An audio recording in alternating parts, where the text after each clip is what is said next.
Hoje a gente vai falar sobre um evento que mudou o mundo. Um nome que, olha, virou sinônimo de desastre nuclear e que até hoje serve como um alerta gravíssimo sobre os perigos da tecnologia e, claro, do erro humano. Chernobyl. Guarda bem essa data, é aqui que tudo começa, na madrugada de 26 de abril de 1986. Um dia que, infelizmente, entrou para a história pelos piores motivos possíveis. E o palco dessa tragédia foi a usina nuclear de Chernobyl, que ficava ali pertinho da cidade de Pripyat, na antiga União Soviética.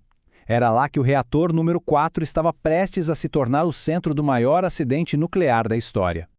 E o mais maluco, a maior ironia disso tudo, é que a catástrofe começou com um teste de segurança. A pergunta que não quer calar é: como é que um procedimento que foi feito para proteger a usina acabou destruindo tudo?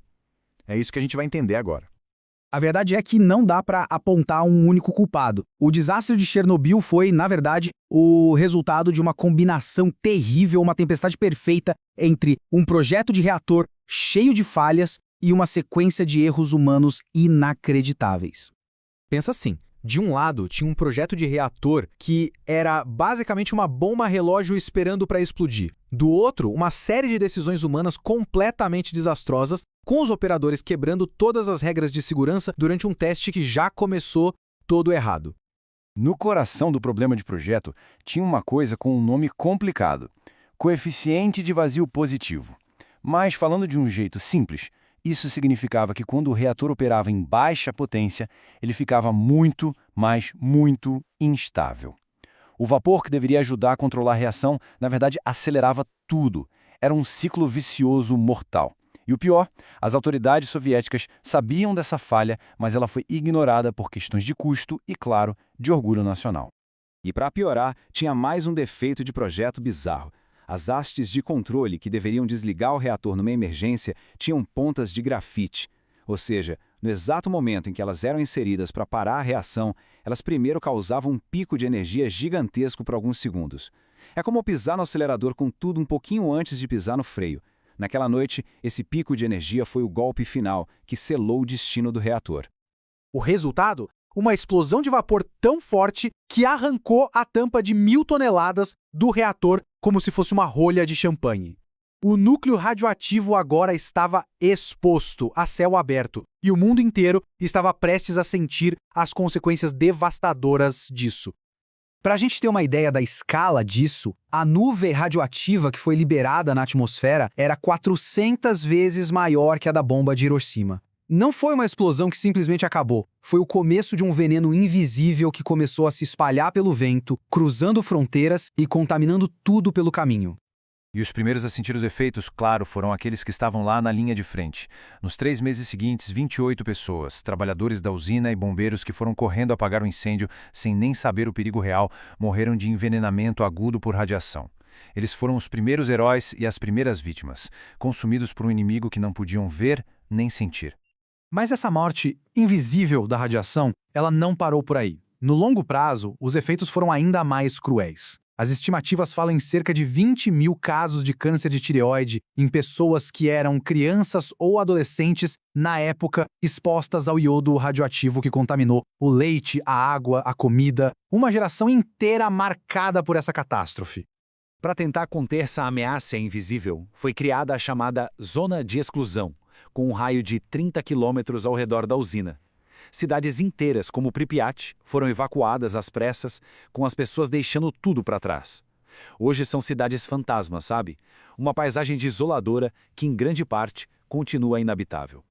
E para agravar ainda mais a tragédia, veio o sigilo, a tentativa de abafar o caso. O governo soviético tentou esconder o desastre do mundo e da sua própria população. A cidade de Pripyat só começou a ser evacuada 36 horas depois da explosão. O mundo só descobriu o que estava acontecendo porque cientistas lá na Suécia detectaram níveis absurdos de radiação no ar e soaram um alarme. E lá dentro, no coração do reator destruído, o combustível derretido se misturou com concreto e areia e formou uma massa super radioativa que foi apelidada de pé de elefante. O perigo ali era tão absurdo, tão extremo, que só 5 minutos de exposição seria uma sentença de morte. Bom, com a catástrofe exposta para o mundo todo, a resposta precisou ser igualmente gigantesca. Vamos dar uma olhada no esforço humano incrível que foi feito para conter aquele inferno nuclear e, claro, nas lições que a gente espera tenham sido aprendidas. Quase 800 mil pessoas, que ficaram conhecidas como os liquidadores, foram enviadas para essa linha de frente, para limpeza, muitas delas com pouquíssima proteção. Num sacrifício heróico, um sarcófago de concreto foi construído às pressas em cima do reator e uma estrutura bem mais moderna e segura foi instalada por cima em 2016. Mas acredite se quiser, o mais inacreditável é que, mesmo com o reator destruído, os outros 3 da usina continuaram funcionando por anos. Eles só foram desligados de vez no ano 2000. Agora vamos fazer um exercício de especulação, uma viagem no tempo. Naquela época, inteligência artificial era coisa de filme, mas e se a tecnologia que a gente tem hoje estivesse disponível lá em 1986? Será que a história seria diferente? Pois é, um sistema de IA moderno poderia ter previsto o desastre antes mesmo de ele acontecer, rodando simulações do teste e alertando sobre o risco imenso. Durante o procedimento, a IA poderia monitorar tudo em tempo real e, ao detectar a menor instabilidade, acionar um desligamento de emergência automático, passando por cima da decisão humana. Essa automação poderia ter sido a última linha de defesa que faltou naquela noite. Chernobyl forçou uma revolução na segurança nuclear, não há dúvida. Protocolos foram reescritos, a transparência virou regra. Mas a pergunta final, a que fica no ar, é: será que a gente realmente aprendeu a lição? Ou será que a combinação de tecnologia supercomplexa com a nossa falibilidade humana torna um novo Chernobyl não uma questão de se vai acontecer, mas de quando? Fica aí a reflexão.